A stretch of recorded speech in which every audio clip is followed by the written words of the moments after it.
Em nome do Pai, e do Filho, e do Espírito Santo. Amém. Meus queridos irmãos e minhas queridas irmãs, permitam-me lhes fazer uma pergunta que precisa ser respondida com muita sinceridade. Vocês têm consciência para quem têm vivido e a quem vocês realmente pertencem? Será que as nossas escolhas, elas revelam o nosso chamado, a nossa vocação, ou elas apenas repetem meros costumes?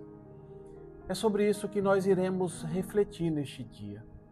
Meditaremos sobre a carta de São Paulo aos Romanos, capítulo 1, versículos do 1 ao 7. Fala, Deus, que os teus servos escutam. Paulo, servo de Jesus Cristo, escolhido para ser apóstolo, reservado para anunciar o Evangelho de Deus.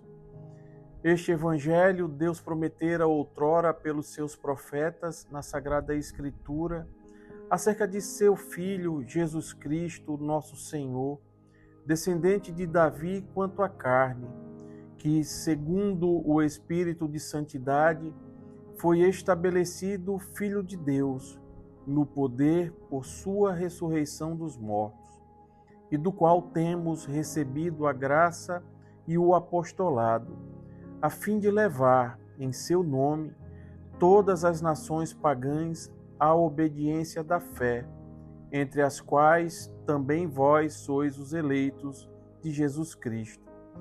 A todos os que estão em Roma, queridos de Deus, chamados a serem santos, a vós, graça e paz da parte de Deus, nosso Pai, e da parte do Senhor Jesus Cristo. Palavra do Senhor, graças a Deus. A graça que nos alcança e que nos envia. Meus queridos irmãos, a carta de São Paulo aos Romanos começa com um coração que se apresenta por inteiro diante de Deus. São Paulo se diz servo de Cristo Jesus, chamado para ser apóstolo e separado para o Evangelho de Deus. Vejam, meus irmãos, o que nós vimos neste trecho da carta aos Romanos não se trata da leitura de um currículo, mas, na verdade, de uma confissão. São Paulo não começa falando do que faz, mas de quem ele é e de quem o chamou. Até porque o Evangelho não nasce da iniciativa humana. Ele é promessa antiga, preparada por Deus e agora revelada em Jesus Cristo, verdadeiro homem, nascido da descendência de Davi segundo a carne, e verdadeiro Deus, constituído Filho de Deus com poder pela ressurreição. E é exatamente aqui, meus irmãos, que reside o coração da palavra de hoje. A identidade cristã, ela nasce do encontro com Cristo e se desdobra em missão. São Paulo escreve, meus irmãos, a pessoas reais, pessoas como eu, como você, pessoas frágeis, pecadoras, e naquela realidade vivendo em Roma. Mas ele as chama de amadas de Deus e chamadas também a ser santas. Este é o nosso chamado, a santidade. Mas ela não é, meus irmãos, um prêmio para os perfeitos. É vocação para quem se deixa alcançar pela graça de Deus. Só que aqui, meus irmãos, existe um detalhe. Essa graça não pode nos paralisar. Ela nos envia. São Paulo vai dizer que recebemos a graça e o apostolado para conduzir todos à obediência da fé. E obedecer aqui, meus irmãos, não se trata de submissão cega. É confiar a própria vida àquele que é fiel.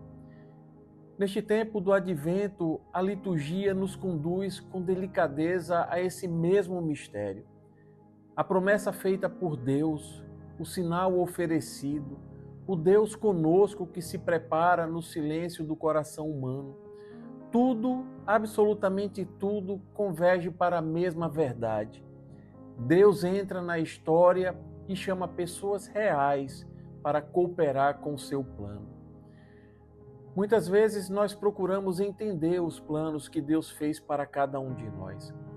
Mas como Paulo em Romanos, nós somos convidados a confiar mesmo sem entendermos tudo. Nós somos chamados a acolher, mesmo quando o futuro que o Senhor desenhou nos assusta. Nós somos chamados a obedecer, meus irmãos, mesmo quando o caminho ainda não estiver claro para nós. Este tempo litúrgico que nós estamos vivendo, o tempo santo do Advento, ele tem a capacidade de nos educar exatamente nessa perspectiva, a esperar agindo, a crer caminhando. Meus irmãos, nós não podemos viver um cristianismo anônimo, sem pertencimento e sem envio. Se nós formos chamados, nós devemos viver de um modo diferente, configurando as nossas vidas a Cristo. Se formos alcançados pela graça, é para que os outros a encontrem por meio de nós. Lembremos sempre que Deus age primeiro, meus irmãos, mas espera a nossa resposta. Em outras palavras, a graça precede, a fé responde e o resultado é a missão contínua. Olha, talvez hoje você se sinta pequeno, indigno, talvez confuso diante do que Deus preparou para você. Mas a palavra de hoje diz que você é amado, que você é chamado e também enviado. Lembram que a nossa vocação é sermos santos? E ser santo, meus irmãos, significa ser alguém que foi escolhido, chamado e separado. Mas a santidade, ela só começa quando deixamos Deus nos encontrar exatamente onde estamos. E ao concluir esta reflexão, eu gostaria de lhes deixar um apelo. Não adie a sua resposta ao chamado de Deus, meus irmãos. Nós vivemos um tempo oportuno, um tempo de espera, o Advento. E este tempo não significa apenas espera do Natal, significa decisão de vida, decidir-se pelo Senhor. Permita que Jesus Cristo nasça novamente em suas escolhas, em sua casa, em suas relações. Deixemos que Ele nasça no centro de nossas vidas. E não esqueçam, Deus continua nos chamando, não porque nós somos os melhores ou os mais fortes, mas simplesmente porque Ele é fiel. Portanto, meus irmãos, não endureçamos os nossos corações, acolhamos a graça e permitamos que as nossas vidas se tornem um sinal vivo de que Deus ainda vem ao encontro do seu povo. Amém. Louvado seja nosso Senhor Jesus Cristo, para sempre seja louvado e amado. Estivemos reunidos e permaneceremos sempre unidos. Em nome do Pai, e do Filho, e do Espírito Santo. Amém. A alegria do Senhor seja sempre a nossa força. Santo dia, graça e paz.